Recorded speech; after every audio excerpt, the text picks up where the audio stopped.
समस्त प्रभु प्रेमी भक्तों को जय सिया राम।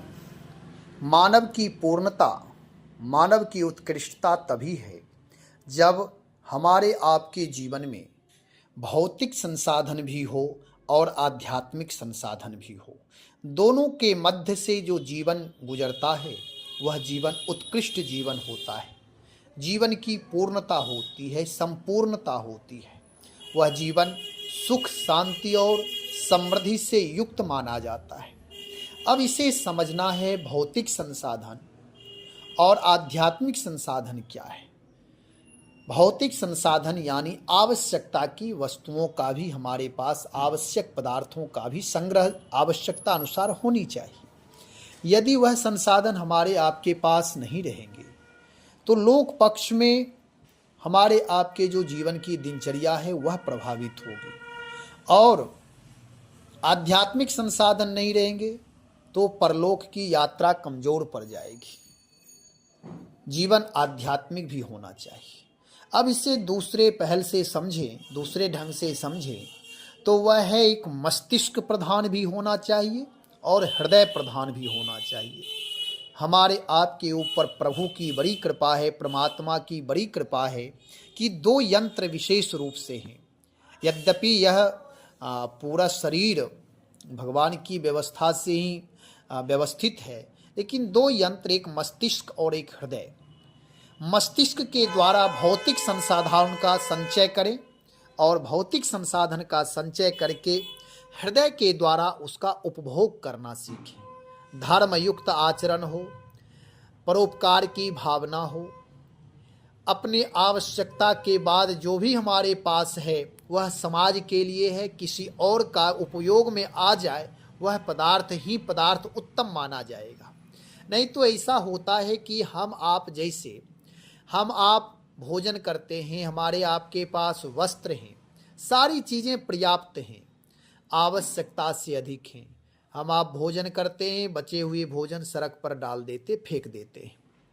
लेकिन यदि कोई हमारे आसपास भूखा व्यक्ति है, उसे यदि हम भोजन करा दें तो हमारा आपका जीवन आध्यात्मिक धार्मिक हो जाएगा। और यदि सड़क पर फेंक दिए तो वह अनाज बर्बाद करना हुआ। उससे प्रकृति रुष्ट होती है, जीवन में दरिद्रता आती है। और जैसे वस्त्र है, वस्त्र भी आवश्यकता से अधिक है। हो सकता है कि आपके पास पैसे हों, आप नए पुनः ले लें, और पुराना भले ही फटा नहीं हो लेकिन आपको लगे कि अब इसका त्याग करना है, तो उसे साफ करके प्रेस कराकर किसी एक ऐसे व्यक्ति को दे दें जो उसे वो अपने जीवन में शरीर में पहन सके, उसका उपयोग कर सके, उपभोग कर सके। तो ये भी आध्यात्मिक जीवन हो जाएगा, धार्मिक परोपकारी जीवन हो जाएगा। तो इस तरह करना चाहिए। गोस्वामी श्री तुलसीदास जी महाराज कहते हैं कि पदार्थों के साथ इतना नहीं जुड़ जाना है कि अध्यात्म को ही हम भूल जाए, परमात्मा को ही भूल जाए। ऐसा नहीं करना है। यदि हम अध्यात्म भूल जाएंगे, भगवान को भूल जाएंगे, परमात्मा को, सत्य को, धर्म को यदि हम भूल जाएंगे तो फिर यह जीवन अधूरा रह जाएगा, बाद में पछताना ही पड़ेगा। ऐसा होता भी है।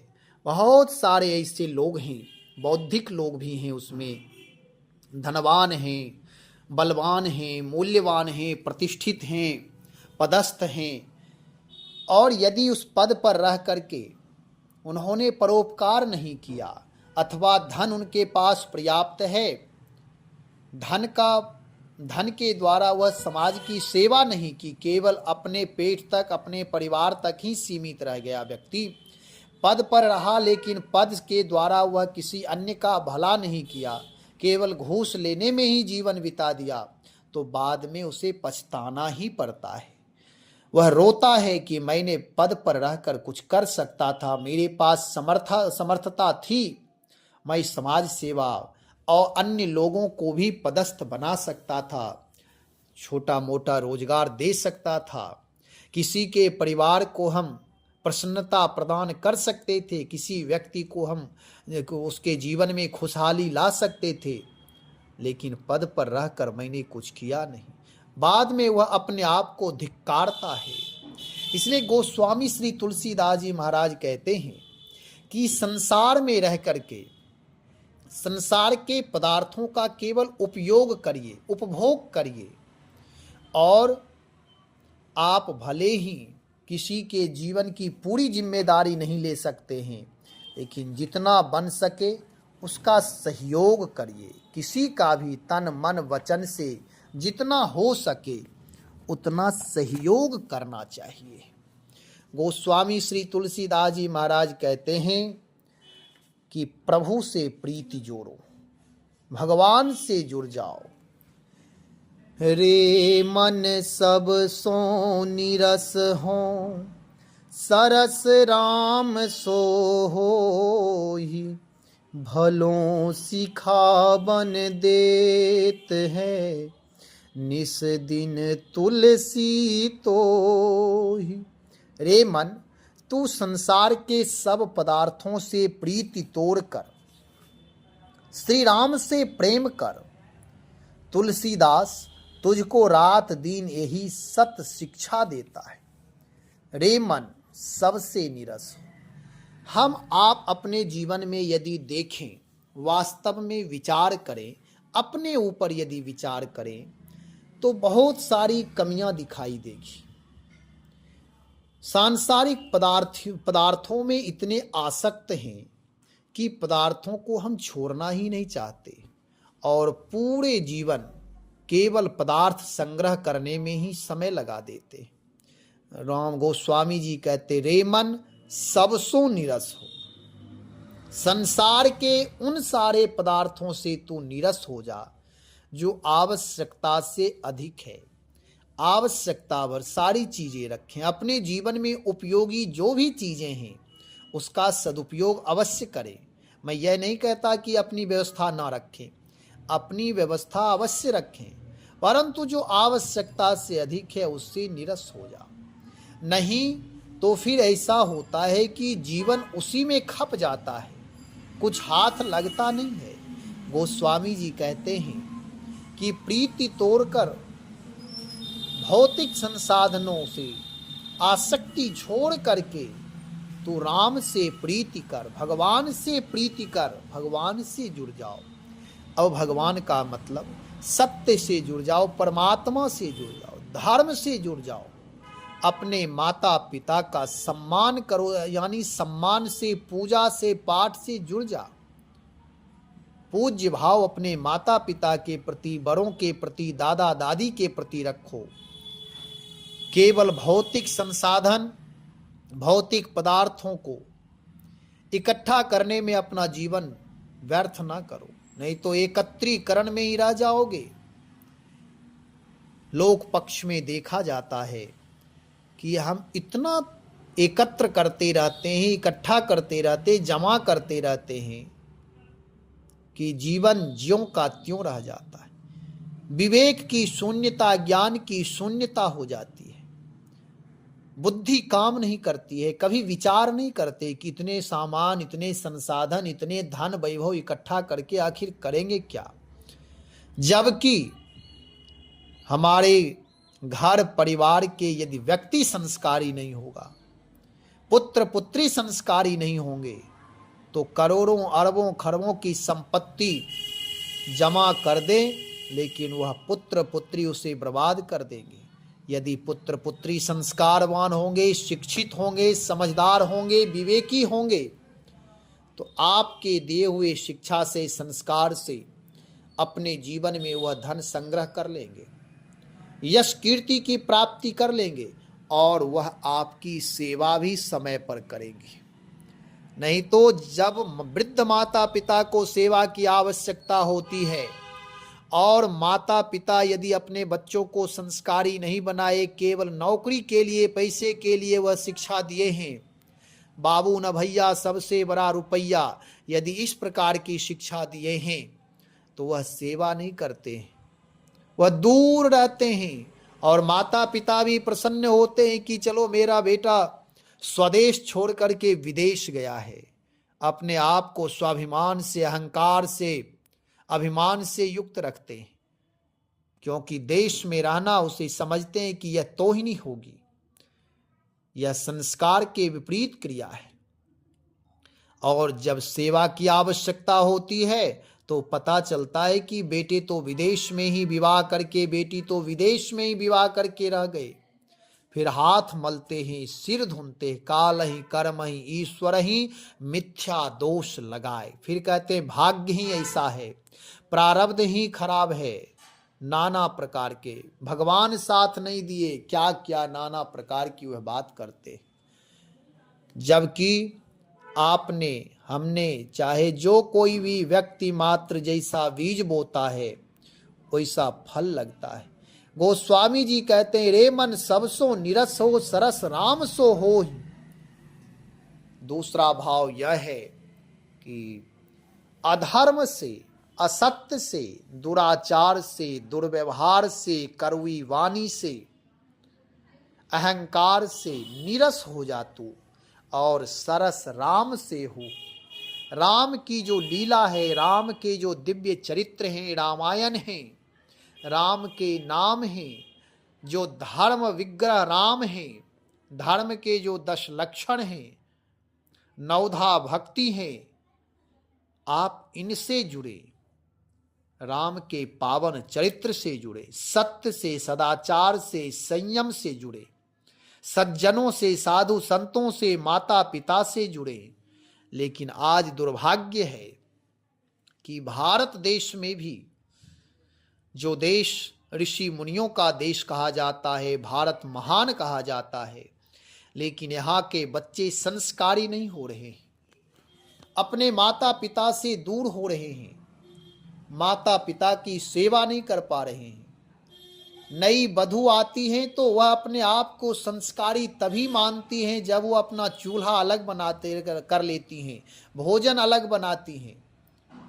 यदि वह थोड़ा बहुत कुछ माइकाले शिक्षा की पद्धति से वह पढ़ लिए तो अपने आप को शिक्षित मानती हैं और उन्हें लगता है कि ये सास ससुर के साथ रहना मेरे वश की बात नहीं है, यह मेरा संस्कार नहीं है, ऐसा वह मानते हैं।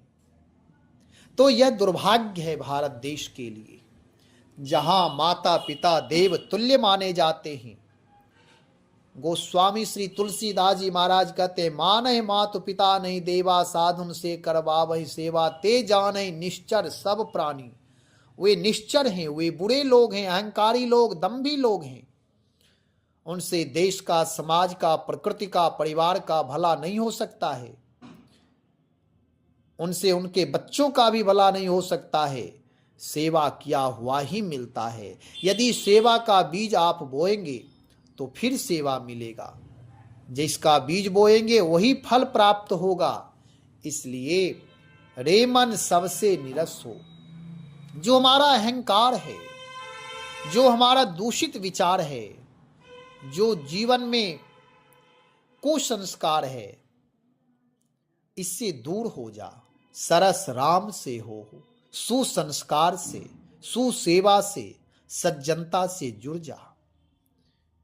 अपने आप को सरस बनाओ, निशाचर वृत्ति का परित्याग करें। जब तक निशाचरी वृत्ति को नहीं मारेंगे तब तक जीवन में उत्कृष्टता नहीं आएगी, दिव्यता नहीं आएगी। इसलिए कोशिश करना चाहिए अपने जीवन को महान बनाने के लिए हमारी वृत्ति महान हो, हमारा आपका आचरण धर्म युक्त हो, प्रेम युक्त हो। माता पिता की सेवा करना केवल कर्तव्य नहीं है, वह मेरा संस्कार होना चाहिए। संस्कार लोग कभी छोड़ते नहीं हैं। कर्तव्य तो कभी कभी लोग समय पाकर कर्तव्य छोड़ भी देते हैं, लेकिन माता पिता की सेवा, गुरुजनों की सेवा, प्राणी मात्र की सेवा, यह भाव होना चाहिए। गोस्वामी जी कहते रे मन सबसो निरस हो। जो हमारे जीवन की उत्कृष्टता में, उद्देश्य में बाधक तत्व हैं, उससे तू निरस हो जा। सरस राम से हो।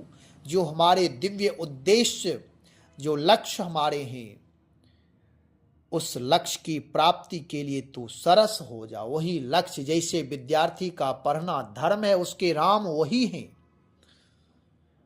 जहां सत्य है, जहां सदाचार है, जहां परिश्रम है, वहीं सुख, समृद्धि, शांति की प्राप्ति होती है। वह सत्य भी प्रियता से युक्त हो, समृद्धि भी धन से युक्त हो, परिश्रम में भी निष्ठा हो, अभ्यास रत हो, यह धर्म युक्त माना जाएगा, तभी उसका फल धर्म युक्त होगा। कोई भी क्रिया यदि हमारे आपके जीवन में घटित हो रही है तो वह हमारे आपके द्वारा बोए हुए बीज का फल है। बिना बीज बोए कुछ प्राप्त नहीं होता है। भले ही हम आप नहीं समझ पाते हैं, कह सकते हैं कि बीज मैंने नहीं बोया। जैसे एक किसान किसी खेत में बीज नहीं बोया है, लेकिन जैसे उसे नमी प्राप्त होगी, पानी प्राप्त होगी, बारिश का समय आएगा, नाना प्रकार के उसमें बीज पहले से पड़े हुए हैं, जो प्राकृतिक बीज हैं, वह स्वतः ही अंकुर आ जाएंगे। अब किसान कहे कि मैंने बोया नहीं, फिर ये कहाँ से आया? इससे सिद्ध होता है कि पहले से बीज इसमें बोया हुआ था। ऐसे ही हमारे आपके जीवन में पूर्व प्रारब्ध में भी जो बीज बोए हुए हैं उसका भी फल लगेगा। इसलिए जब से बोध हो जाए कि मेरे जीवन में मेरे द्वारा बोए हुए बीज ही फल लगते हैं, तब से सत्य का बीज, धर्म का बीज, सेवा का बीज, समन्वय का बीज, परोपकार का बीज, दूसरों की प्रशंसा करने का बीज ही बोएं। यदि निंदा की बीज बोएंगे, अपशब्द का बीज बोएंगे, असत्य का बीज बोएंगे, तो हमारे आपके जीवन में भी वही प्राप्त होंगे। केवल हम आप तक ही सीमित नहीं है, जो उसके जनरेशन में आते हैं, अधर्मी, पापाचारी, दुराचारी यदि है तो उसके जनरेशन में भी वही आत्मा आएगी। और यदि धर्मज्ञ महापुरुष हैं तो उनके पास धर्मज्ञ आत्मा ही आएगी। मानसकार कहते हैं गोस्वामी श्री तुलसीदास जी महाराज रामचरितमानस में कि यदि पुत्र को आप देख रहे हो, पुत्र धर्मात्मा है, तो आप समझ जाएं कि यह पिता का पुण्य है, माता का पुण्य है। माता पिता के पुण्य ही पुत्र पुत्री रूप में होते हैं। दशरथ सुकृत राम धरि देहि। दशरथ जी का सुकृत, दशरथ जी का पुण्य, दशरथ जी का परोपकार, दशरथ जी की श्रद्धा, निष्ठा, विश्वास ही राम रूप में आए हैं, लक्ष्मण रूप में आए हैं, भरत शत्रुघ्न रूप में आए हैं, एक से एक अद्वितीय हुए हैं। तो माता पिता की आत्मा होती है संतान। और जानकी जी भी जनक की पुत्री हैं। जनक का धर्म, जनक का पुण्य, जनक का सत्य, जनक की शीलता, विनम्रता, वही जानकी जी के रूप में प्रकट हुए। दशरथ और जनक दोनों अद्वितीय हैं। कैसे सिद्ध होता है? क्योंकि उनके पुत्र, उनकी पुत्री, ये दोनों धर्मज्ञ हैं, धर्मात्मा हैं, विचारवान हैं, विवेकी हैं, परोपकारी हैं, सदाचारी हैं, संयमी हैं, सत्यनिष्ठ हैं, धर्मज्ञ पुरुष हैं। धर्म और अन्य क्रियाएं जो भी करते हैं वह सत्य से युक्त, परोपकार से युक्त करते हैं। इसलिए उनका व्यवहार, उनका विचार, उनकी जो भी क्रियाएं होगी, चाहे चलना हो, बोलना हो, देखना हो, सुनना हो, धार्मिक पुरुष, आध्यात्मिक पुरुष, आध्यात्मिक साधक का जीवन पूर्ण ही होगा। क्योंकि व्यक्ति यदि विवेकी है, धर्मज्ञ है, उत्कृष्ट है, तो उसके द्वारा क्रियाएं उत्तम होगी और वह जो भी क्रिया करेगा वह उत्तम ही होगा। तो दशरथ सुकृत राम धरि देहि, और जनक सुकृत क्या है? मूर्ति वैदेही, वैदेही जी। तो पुत्र पुत्री को देखने से माता पिता का भी पता चल जाता है। तो यहाँ गोस्वामी श्री तुलसीदास जी महाराज अपने मन को समझाते हुए हम आप तक संदेश दे रहे, रे मन सबसे निरस हो, यानी कुसंग से तू निरस हो जा, दुर्व्यसन से तू निरस हो जा, दुर्व्यवहार से तू निरस हो जा, जो मांगने की आदत है, अनाधिकार चेष्टा की आदत है, उससे तू निरस हो जा। तो स्वावलंबी बन, परोपकारी बन, सत्यवादी बन, सत्य का पालन कर, सद्व्यवहार करना सीखो, सुसंग करना, सत्संग करना सीखो, इससे सरस हो जाए। ये सब राम के ही रूप है।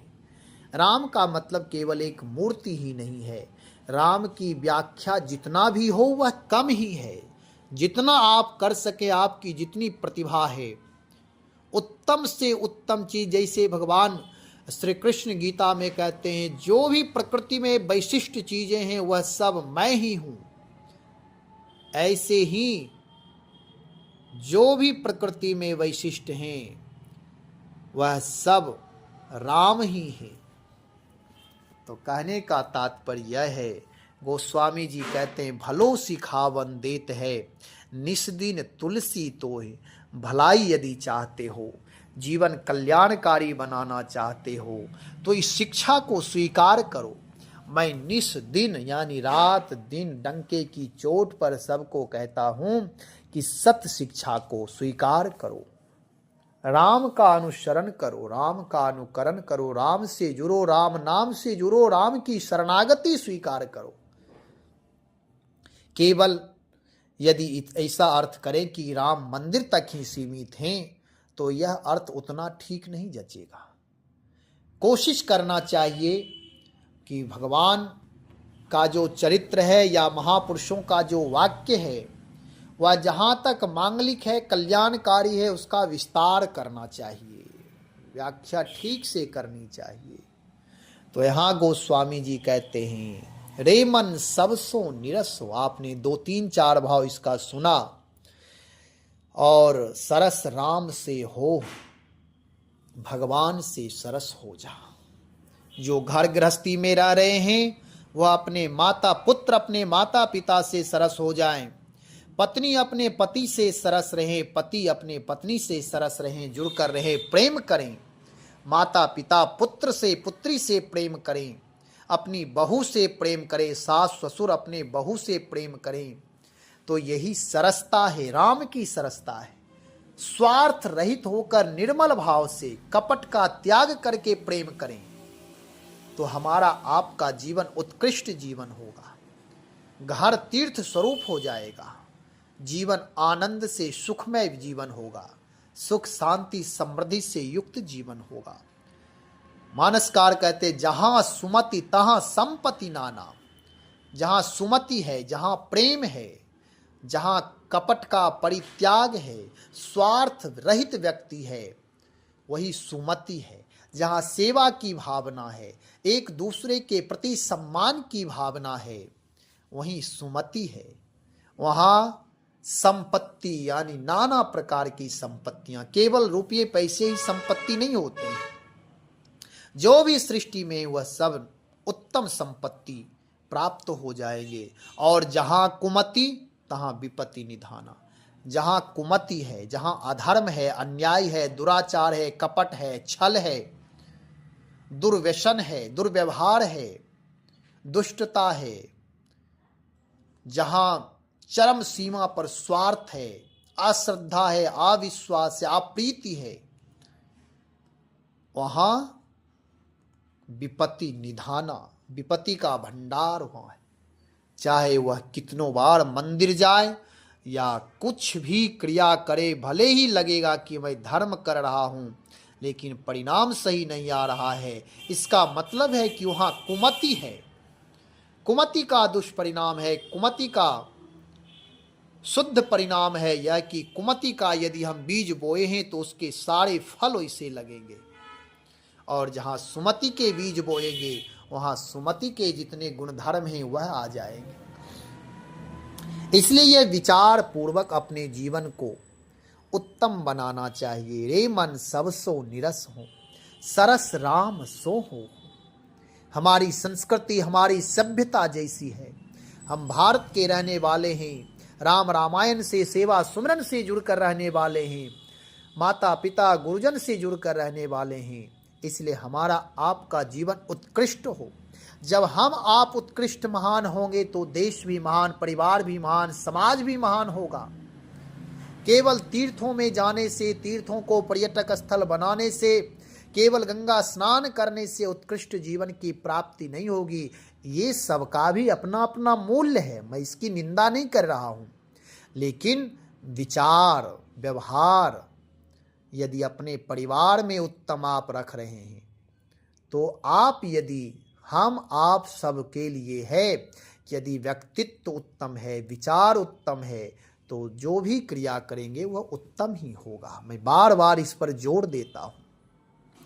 इसलिए यहाँ गोस्वामी जी कहते हैं, भगवान से जुड़ो, परमात्मा से जुड़ो, सत्य से जुड़ो। हम आप भी लोक पक्ष की मर्यादा का पालन करते हुए, धर्म पूर्वक अपने जीवन को जीते हुए, सत्य से युक्त, श्रद्धा, विश्वास, विवेक से युक्त जीवन जीते हुए अध्यात्म मार्ग पर चलें। आपके लिए अध्यात्म मार्ग जो बहुत ही जटिल है, बहुत विरले लोग चल पाते हैं, यह जटिल मार्ग भी सुगम हो जाएगा। धर्म ते विरति, धर्म से वैराग्य होता है।